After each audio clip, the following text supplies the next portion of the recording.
Agora nós vamos falar sobre a nova lei de franquias, a Lei 13.966, que foi publicada em dezembro de 2019. Essa lei veio para substituir a antiga Lei de Franquias, a 8.955, de 1994. A legislação de franquias estava precisando de atualização. A nova lei não trouxe grandes alterações, mas ela veio atualizar e positivar atos que já eram praticados no mercado. Isso fez com que as relações entre franqueador e franqueado tivessem mais segurança jurídica. Ou seja, num caso de judicialização de um problema, de um contrato de franquia, os juristas ficavam à mercê apenas do texto legal. E as práticas realizadas rotineiramente na vigência desses contratos acabavam não podendo ser aplicadas e exigidas, pois não estavam positivadas. Então, essa atualização da lei trouxe para o texto legal várias práticas que já eram adotadas nos contratos. Tanto a lei antiga como a lei nova não regulavam as situações dos contratos de franquia. A nova lei deixou isso muito claro quando substituiu o termo ao tratar do assunto, se referindo ao sistema de franquia como um todo. Ou seja, não há uma positivação, não há uma norma a ser aplicada em relação aos contratos em si, e sim ao sistema como um todo. Nessa nova lei está ainda mais claro o tripé que se baseia o contrato de franquia, que seria a licença para a utilização de marca, a distribuição de produto ou serviço, e aí dependendo do nível da franquia vai ter uma exclusividade ou não nesse fornecimento dos produtos, e a transferência de know-how, que é o que mais ocorre nas franquias, porque não teria por que a existência de um contrato de franquia se não houvesse aí uma vantagem ao franqueado, e que está no recebimento dessa transferência de know-how, nessa transferência aí de tecnologia. Uma novidade da nova lei é a possibilidade que o franqueador possa sublocar o ponto ao franqueado, cobrando um valor acima do valor originário do contrato de locação. Isso já era muito questionado com a antiga lei e se justifica pelo seguinte fato: o franqueador às vezes tem um ponto e ele vai passar isso para o franqueado já um ponto pronto, com todas as instalações e adaptações necessárias ao desempenho daquela atividade da franquia. Então, esse valor a mais aí na sublocação está sendo justificado em decorrência do ponto já estar pronto, com todas as necessidades inerentes ao desempenho daquela atividade econômica. A circular de oferta de franquia, chamada de COF, deve conter todos os requisitos que estão previstos no artigo 2º da nova lei de franquias. Dentre eles está a obrigatoriedade do franqueador estipular todas as características que ele acha que o franqueado deve ter.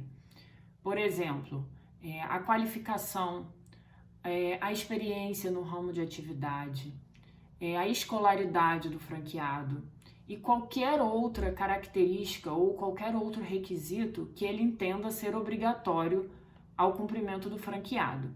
Então, tudo tem que estar minucioso na COF. Outro ponto que foi alterado é que não há mais a necessidade de pagamento de caução pelo franqueado para participar de um contrato de franquia. Isso viabilizou muitos negócios e facilitou a entrada dos franqueados nesse mercado. Outra modificação também é que os termos e os conceitos de propriedade intelectual foram inseridos nessa nova lei de franquia de uma forma mais ampla, porque a lei antiga tratava apenas da questão da licença de marca, para utilização, para que o franqueado utilizasse a marca registrada pelo franqueador. E agora isso foi ampliado, então esses institutos vão ser tratados, né, de uma forma mais costumeira. Outra modificação é que não há mais menção ao termo royalty, né, que na antiga lei ele vinha a previsão do pagamento, né, dos royalties que o franqueado faria ao franqueador, como uma das cláusulas contratuais. Não há mais essa previsão. Existe ainda uma nova obrigatoriedade de que o franqueador forneça uma listagem ao franqueado de todos os franqueados e subfranqueados da área de atuação que entraram ou participaram, né, do contrato de franquia, da franquia daquela marca, daquela empresa, nos últimos 24 meses. Essa lista deve ser nominal, com contato, telefone, endereço, para que o franqueado tenha essa dimensão, né, de quem participou desse negócio nos últimos 2 anos. Tem que haver a estipulação do franqueador se vai haver nesse contrato, né, durante a vigência desse contrato de franquia, a transferência de tecnologia ou de inovação. Isso se dá porque, caso ocorra, por exemplo, patente ou a utilização de desenho industrial ou outro conceito, né, de propriedade intelectual, as normas que vão reger essa transferência ou a sucessão dessa tecnologia têm que estar previstas no contrato de franquia. Isso é uma questão obrigatória. Então, tudo tem que estar estipulado no contrato. E por último, o franqueador deve indicar os casos de descumprimentos, né, situações excepcionais em que deve se aplicar multas ou penalidades ao franqueado. Tudo isso tem que estar também previsto no contrato de franquia, inclusive os valores, né, de eventuais penalidades que possam ser cometidas, né, aí na vigência desse contrato. Então, essas aplicações são possíveis desde que estejam previstas no contrato.